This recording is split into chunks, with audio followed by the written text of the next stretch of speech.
Bom dia, pessoal, tudo bem? Boa tarde para você também, boa noite, dependendo do horário que você esteja assistindo, ok?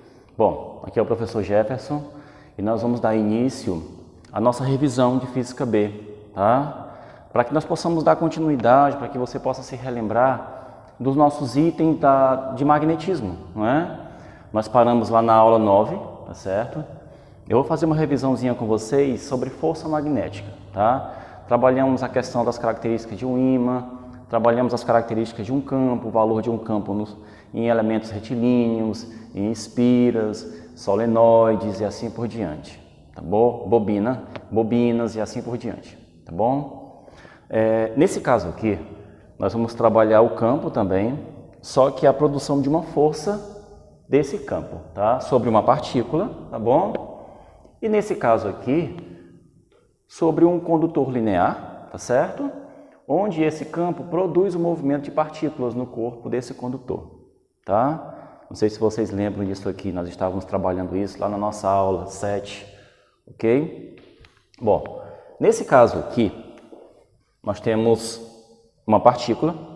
Essa partícula, ela foi lançada em um campo magnético, tá bom? Você pode perceber que se eu simplesmente soltar essa partícula aqui, essa partícula ela não entra em movimento. Se ela está em repouso, ela continua em repouso.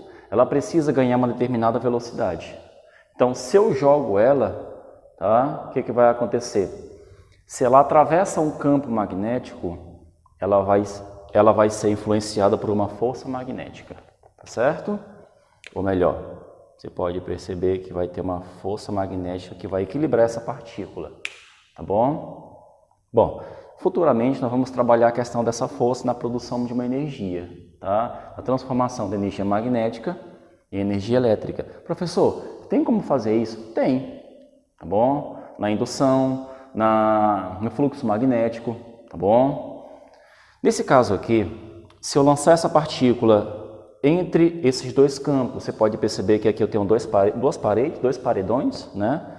Um polo norte e outro polo sul, tá bom? As linhas de indução magnética, você pode perceber que vem do norte para o sul, nós já trabalhamos isso, ok? Então, o que acontece? Como são linhas? Você pode perceber que as linhas aqui, olha, são paralelas, tá bom? Isso aqui vai representar o nosso campo. Você jogando essa partícula, ou você lançando essa partícula no campo, você pode perceber que ela vai ser influenciada por uma força, tá bom? Lógico, ela vai adquirir uma velocidade, tá? E nós temos o campo que vai empurrar ela do norte para o sul, ok? Então nós temos a influência aqui de três elementos. Nós temos o campo, tá bom? Nesse caso aqui, ele é um elemento horizontal, da esquerda para a direita, tá bom? Você pode perceber que tem uma velocidade, tá bom? E tem uma força. Essa força aqui, dependendo da partícula, pode ser uma força voltada para cima, nesse caso aqui voltada para cima, né? Porque o campo aqui está na horizontal, então a força fica na vertical. Por quê, professor? Porque essa força, ela sempre vai formar um ângulo de 90 graus com o campo e também vai formar um ângulo de 90 graus com a velocidade. Tá? Ou melhor, eles sempre vão ser perpendiculares. Vai se formar um ângulo aqui entre a velocidade, que é o movimento da partícula, e o campo, tá bom? Mas a força entre eles sempre vai ser perpendicular, tá bom? Formando um ângulo de 90 graus. Nesse caso aqui, como a partícula é positiva, a força é para cima, tá bom? Professor, e se a partícula for negativa, tudo muda? Tudo muda? O sentido muda? Não. Tá bom? Nem todos mudam o seu sentido e a sua direção. Quem vai mudar aqui, no caso, é a força, tá bom? Essa força aqui, ela vai ter uma alteração se a partícula for negativa ou positiva. Por exemplo, nesse caso aqui, se a partícula é positiva, essa força é para cima, tá? Se a partícula é negativa, essa força é para baixo, tá bom? Então, professor, tem uma maneira mais simples de entender isso aqui? Como vai ficar? Bom, é só você aplicar a lei da mão esquerda, né? Aqui, olha. Se você pegar aqui o seu polegar, o seu dedo indicador e o seu dedo mediano, você pode perceber que ele representa esses vetores, tá bom? Você faz isso aqui, ó. Por exemplo, Vou pegar o pincel aqui, tá? Olha, aqui é a nossa força, tá bom? Meu dedão aqui é a força apontando para cima. Eu tenho o campo, que é o meu indicador, tá? E o meu dedo mediano vai representar quem? A velocidade, tá certo? Então, tenho a força, o campo e a velocidade. Velocidade formando um ângulo com esse campo, tá bom? Professor, se a partícula tem um sinal contrário, ela é de outra natureza, o que acontece? Vai acontecer o que isso aqui? Não. A força, ela simplesmente vai mudar, né, o sentido dela, vai ficar para baixo, de cima para baixo. Então, o que acontece? O campo e a velocidade continuam. Você pode perceber que o campo não muda o sentido nem a direção dele. Continua sendo do norte para o sul, tá? Simplesmente, ele vai... Se você lança essa partícula, se ela é negativa, ela atravessa o campo, tá bom? Mantendo a direção e o sentido dela. O que vai acontecer então? A força que vai mudar, tá bom? Nesse caso aqui, a força, se a partícula for negativa, a força fica para baixo. Ou melhor, ela tem um sentido contrário, tá bom? Então, nós temos aqui as representações. Eu acho que todo mundo já lembra, já se recorda desses itens, ok? Bom, para você calcular essa força de equilíbrio dessa partícula nesse campo, o que vai acontecer? Você vai aplicar essa fórmula aqui, tá?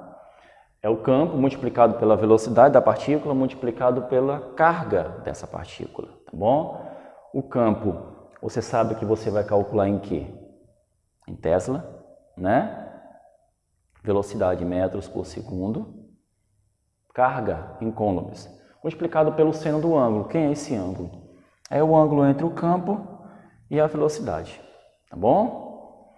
Bom, professor, então isso aqui calcula a força? Calcula, tá? Isso aqui é a força de uma partícula qualquer em um campo magnético, tá bom?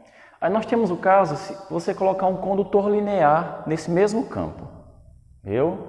Eu tenho um condutor linear aqui, eu tenho um fio, esse fio que eu pintei aqui de azul, olha. Esse fiozinho aqui, você pode perceber que eu coloquei esse fio atravessando o campo, tá?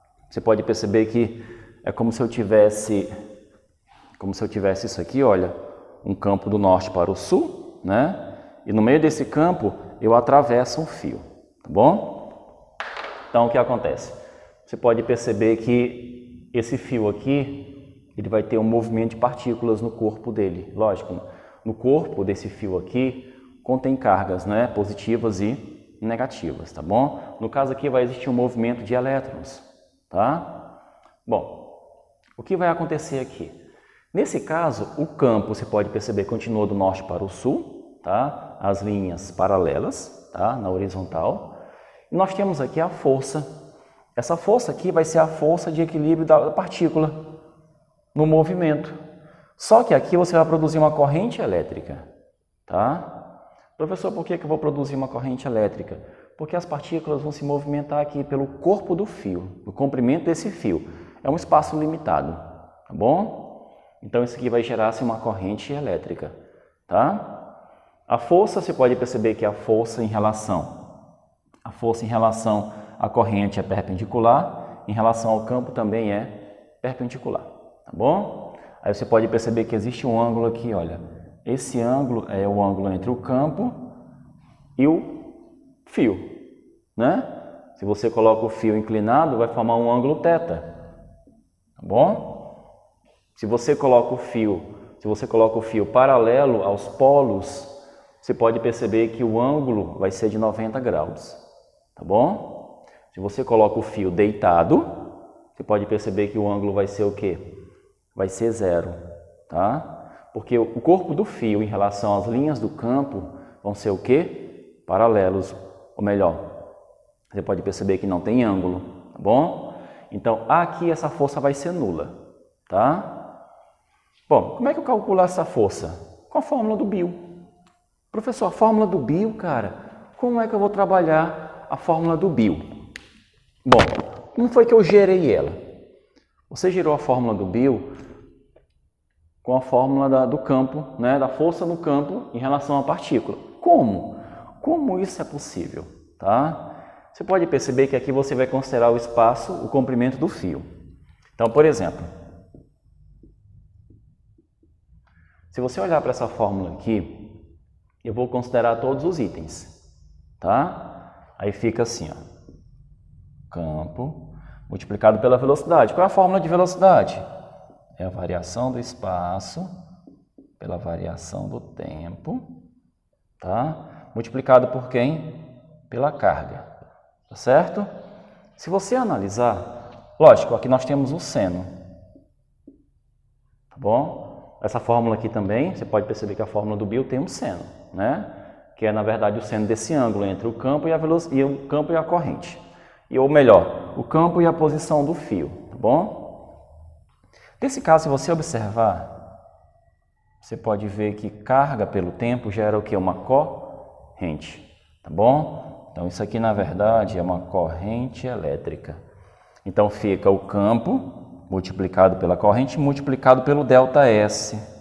Quem é o ΔS? É o espaço que essa corrente percorre, tá? Ou melhor, é uma distância limitada, que é o corpo do fio. Então, você vai colocar o L. O L é o comprimento desse fio, tá bom? Olha, você pode perceber, olha, que está aqui, olha. Tá? Ou melhor, o L é o comprimento do fio. Nós temos a força. Essa força é perpendicular à corrente, tá bom? E ela também é perpendicular ao campo. Ok? Entendido?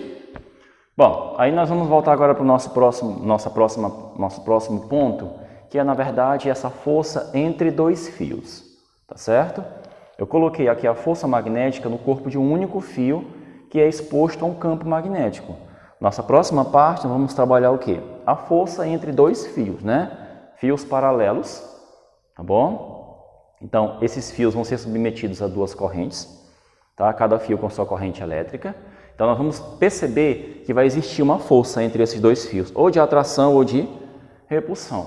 Nós trabalhamos isso também lá naquela questão do campo resultante, né? Entre esses fios, entre esses condutores lineares. Só que agora a gente vai trabalhar a questão da força, tá? Porque nesse caso a força é ela que vai ser o elemento intermediário entre a transformação de energias. Ou melhor, a transformação, por exemplo, da magnética para a elétrica tem uma energia intermediária. Quem é essa energia intermediária? A energia cinética, que é a energia do movimento. Tá bom? Eu vou explicar isso para vocês lá em indução magnética e fluxo magnético. Por quê, professor? Eu vou conseguir transformar magnetismo em eletricidade. Tá certo? Isso é uma teoria de Michael Faraday, utilizando a teoria do fluxo magnético. Tá certo? Ou melhor, a teoria de Oerst. Tá certo? Então, o que acontece? Nesse caso aqui, a força é um elemento intermediário, ok? Então, daqui a pouco a gente retorna. Bom, pessoal, retornando, né? Nossa segunda parte aqui sobre a nossa revisão de magnetismo. Nós temos aqui uma força magnética entre dois fios, tá? Olha, vamos supor que nós temos dois condutores lineares e esses dois condutores estão paralelos entre si, tá? Ou melhor, você pode perceber que está um em pé do lado do outro, ok? Nós temos uma distância D entre eles, tá? E passando por eles nós temos uma força, aliás, uma força não, uma corrente elétrica, tá?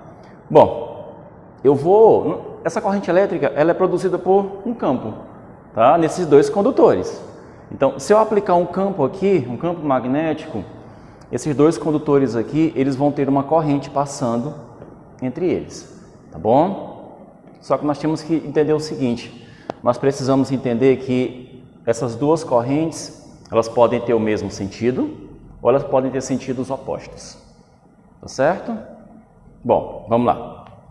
Nesse caso aqui, você pode perceber que eu tenho os dois fios, cada um tem a sua corrente e cada um deles também tem um comprimento, tá? São elementos distintos, melhor, cada um tem o seu valor, ok? Se eu quiser calcular a força entre esses dois fios, que vai existir, tá? Porque na verdade essa corrente elétrica, ela vai gerar uma força magnética, tá bom? Essa força magnética vai ser de atração ou de repulsão, ok? Porque a eletricidade aqui vai produzir na verdade um ímã, tá?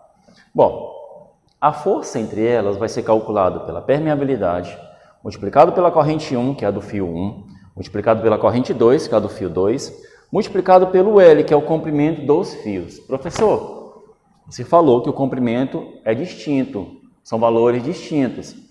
Exatamente. Então você vai escolher que comprimento, o maior ou o menor? Ou eles precisam ter o mesmo comprimento? Não. Você vai escolher o menor deles. Tá bom? Por que, professor, o menor deles? Porque, na verdade, você vai considerar a menor linha. Aquele que for maior, você pode perceber que o espaço que sobra do menor para o maior não tem uma influência pela força. Tá? Ou melhor, a energia do maior, ele vai fluir por cima do menor. Não vai influenciar sobre ele. Então, você vai escolher o comprimento do fio menor. Por quê? Porque a força sobre ele vai ser completa. Tá? Bom, dividido, né, sobre 2π vezes d. Quem é o d? O d é a distância entre esses fios. Tá bom? Essa distância influencia, ou melhor, quanto maior a distância entre eles, né, menor vai ser o valor dessa força, lógico. Se você altera a distância, a influência de um fio sobre o outro vai ser menor. Tá bom? Ou melhor, nós teremos uma força menor entre eles, sendo de atração ou de repulsão. Você pode perceber que são elementos inversamente proporcionais. Tá bom? Bom, então eu coloquei um esquemazinho aqui para você entender como funciona mais ou menos. Se eu tenho duas correntes com sentidos contrários, tá? Eu tenho uma corrente subindo e outra corrente descendo, você pode perceber que é uma força de repulsão. Tá bom? Professor, como assim? Tem que subir e descer toda vez? Não. Se os fios estiverem na horizontal, tá?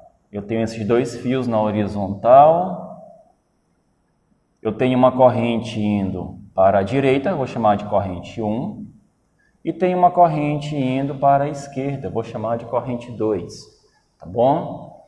Então, esses dois fios, eles vão ter uma influência um sobre o outro, lógico, dependendo da distância entre eles, só que essa influência vai ser uma influência de repulsão. Eles vão se repelir, tá?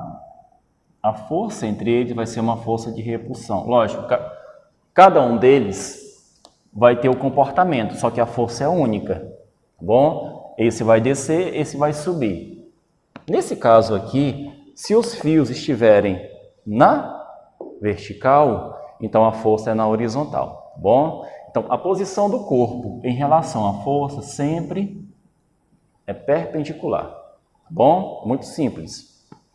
Bom, professor, e se os dois fios tiverem correntes com o mesmo sentido e mesma direção, não é?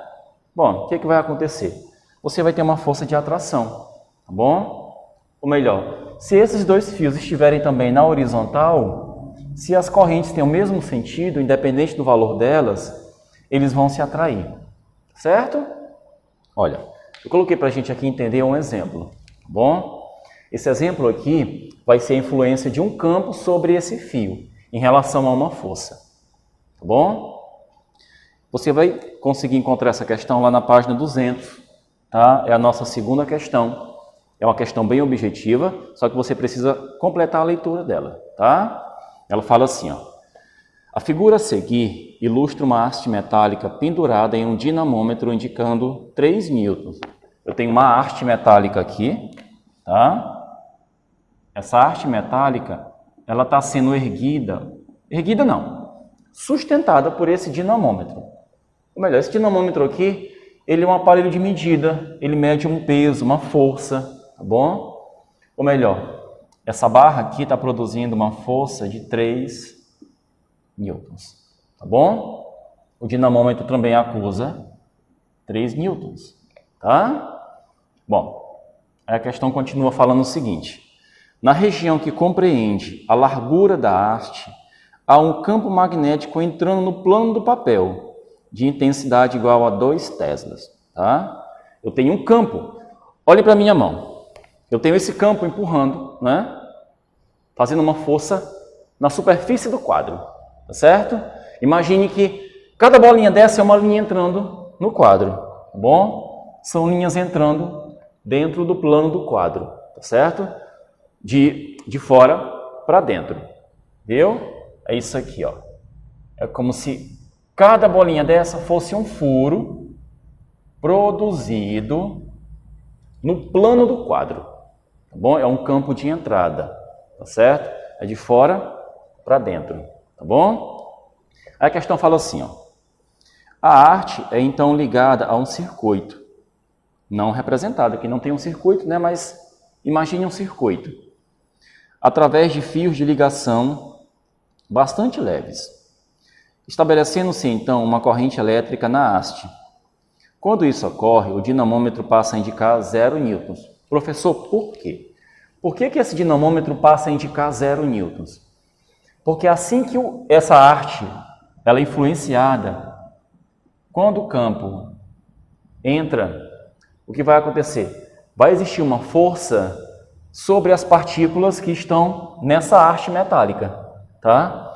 Só que como o campo está entrando na horizontal, né? Ele está fazendo isso aqui, ó. Ele está entrando no quadro, a força é na vertical, tá bom? Então, essa força está sendo produzida em quem? Essa força vai levantar a arte, tá bom? Então, essa força vai levantar ela, ok? E ele indica o quê? 0 newtons. Então, a força magnética está levantando essa barra, tá bom? O dinamômetro ele zera, ele pensa, poxa, olha, o corpo desapareceu, não tem mais peso, não tem mais força, não é? Na verdade, não é isso. A arte está sendo o quê? Levantada pela força magnética, tá bom? Então, essa força magnética aqui é o valor do peso da arte. No caso, ela vale 3 newtons. Então, se essa força levanta a arte, o dinamômetro não acusa mais nada. Ele vai acusar o quê? 0 newtons, tá bom? É como se essa arte estivesse levitando, tá? Então, nós temos o campo. Você percebe que o campo, em relação à força, são elementos perpendiculares. Se a força está entrando na horizontal, no plano do papel, aliás, a força não, o campo, a força está na vertical, para cima, tá certo? Bom, a questão fala assim, ó. Quando isso ocorre, o dinamômetro passa a indicar 0 newtons. Nós já lemos isso. Determine a intensidade da corrente elétrica e seu sentido de propagação nessa arte. Essa arte ela tem 30 centímetros, é o comprimento dela, tá bom? Você vai aplicar aquela fórmula do Bill, ok? Então fica força é o campo, multiplicado pela corrente, multiplicado pelo comprimento da arte, né? Multiplicado pelo seno do ângulo, tá bom? Você pode perceber que o campo está entrando, tá? E essa arte está deitada. Então, o campo está entrando e a arte está deitada. Então, a força, o que acontece com essa força? Você pode perceber que a força é para cima, viu? Bom, então, o que vai acontecer aqui? Você pode perceber que o campo, em relação à posição dessa haste, também forma um ângulo de 90 graus. Tá bom? É isso aqui, ó. Ou melhor, o seno aqui vai ser o seno de 90 graus. Tá bom? Vamos colocar os dados. Eu quero encontrar essa corrente. A corrente que passa pela haste. Tá bom? Eu vou produzir uma corrente nessa haste e essa força vai levantar essa barra. Tá bom? Olha, eu tenho 2 elementos que vão surgir aqui. Aí fica 3, que é o peso dela, que o dinamômetro zerou, então a força está levantando essa barra. Se o dinamômetro zera, então a força equilibrou o peso. É igual ao campo. Ele me falou que esse campo aqui tem um valor de 2 teslas, tá? O meu campo aqui tem 2 teslas. Aí fica 2 vezes I multiplicado por 0,3. Você pode perceber que o comprimento aqui está em centímetros. Multiplicado pelo seno de 90. O seno de 90 é 1, ok? Olha o que vai acontecer aqui. Aí fica I. Esse 3 aqui, olha, ele já está do lado esquerdo, tá bom? Ele vai ficar sozinho. Esse 2 multiplicado por 0,3 fica 0,6. E ele passa dividindo o número 3, tá bom? Então fica 3 sobre 0,6. Então isso aqui vai dar 5 amperes. Olha, nós temos uma corrente bem alta aqui, tá bom? Nós temos uma corrente de 5 amperes atravessando essa haste de 30 centímetros. É o comprimento de uma régua de 30 centímetros, eu tenho uma corrente, olha o valor dela, 5 amperes, tá bom? Então você pode perceber que eu consegui produzir uma corrente de 5 amperes utilizando um campo de 2 teslas, tá? Que é um campo grande também, tá certo? De grande intensidade. Resumindo, pessoal, essa é a nossa revisão sobre a questão de força magnética, tá bom? Como ela é atuada nesses corpos. Aí nós vamos retornar na nossa próxima aula com o nosso conteúdo de indução e fluxo magnético, tá certo? Bom, valeu galera e até a próxima!